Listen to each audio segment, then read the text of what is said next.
Pemerintah berusaha terus merawat keragaman bahasa daerah di Indonesia. Itu karena dalam penelitian untuk pemetaan bahasa daerah di Indonesia yang dilaksanakan oleh Badan Pengembangan dan Pembinaan Bahasa Kementerian Pendidikan dan Kebudayaan yang dilakukan sejak dari tahun 1991 hingga 2017. Setidaknya disebutkan bahwa ada sejumlah bahasa daerah di Indonesia yang telah punah. Menurut hasil pemetaan Pusat Pengembangan dan Pelindungan tahun 2017, dalam penelitian yang dilaksanakan Badan Pengembangan dan Pembinaan Bahasa Kemendikbud Republik Indonesia, setidaknya tercatat sebanyak 13 bahasa daerah di Indonesia telah mengalami kepunahan atau tidak digunakan lagi. Hal ini ditemukan pada 11 bahasa daerah di Maluku serta 2 bahasa daerah di Papua. Untuk 11 bahasa daerah di Maluku yang telah punah atau sudah tidak digunakan lagi, di antaranya di daerah Kajeli atau Kayeli yang biasa disebut dengan bahasa Kajeli, lalu bahasa Palumata, Serua, dan Nila di kawasan Maluku Tengah. Lalu ada bahasa Piru di Kabupaten Seram Barat, bahasa Moksela di Kepulauan Sula, bahasa Ternateno di kota Ternate, bahasa Hukumina di Pulau Buru, dan bahasa Hoti di Seram Timur.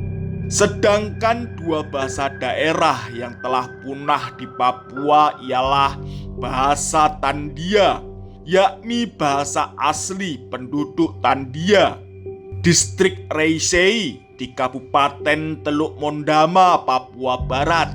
Satu lagi adalah bahasa Mawes yang dituturkan oleh masyarakat kampung Mawes Wares di distrik Bongo, Kabupaten Sarmi, Provinsi Papua. Disebutkan bahwa punahnya sebuah bahasa daerah yaitu utamanya disebabkan oleh faktor sikap pemilik bahasa sendiri dan juga respon penerima bahasa daerah. Itu karena pemilik bahasa atau nenek moyang tidak meneruskan bahasa daerah mereka kepada masyarakat atau anak-anaknya, sehingga bahasa daerah tersebut tergerus oleh masuknya bahasa lain. Sebagai informasi, Badan Pengembangan dan Pembinaan Bahasa Kemendikbudristek mengategorikan status bahasa daerah di Indonesia menjadi kategori aman, stabil, tetapi terancam punah, mengalami kemunduran, terancam punah, kritis, dan punah. Status aman artinya bahasa daerah masih dipakai oleh semua anak dan semua orang dalam etnik tersebut. Ada 25 bahasa daerah yang masuk dalam status aman. Sedangkan status stabil tetapi terancam punah mempunyai arti bahwa semua anak-anak dan kaum tua menggunakan bahasa daerah, tetapi jumlah penuturnya yang sedikit. Ada 19 bahasa daerah yang masuk dalam status ini.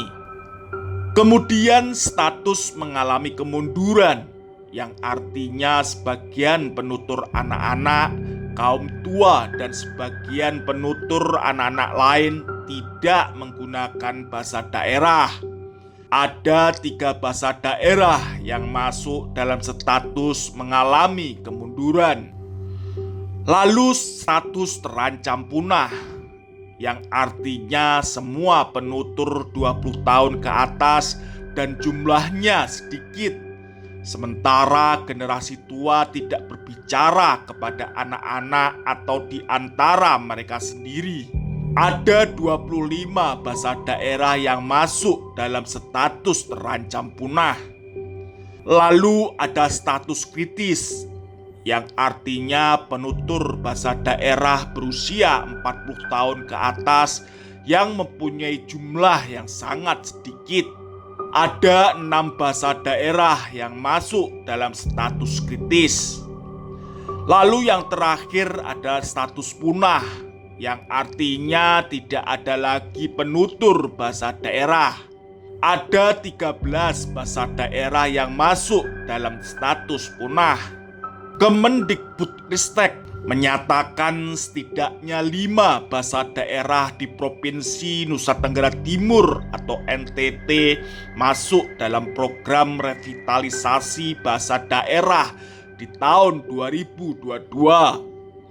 5 bahasa daerah tersebut yakni bahasa Dawam, bahasa Manggarai, bahasa Kambera, bahasa Rote, dan bahasa Abui. NTT merupakan provinsi ketiga di Indonesia dengan jumlah bahasa daerah terbanyak. Dari 718 bahasa daerah yang ada di Indonesia, 72 diantaranya berasal dari NTT.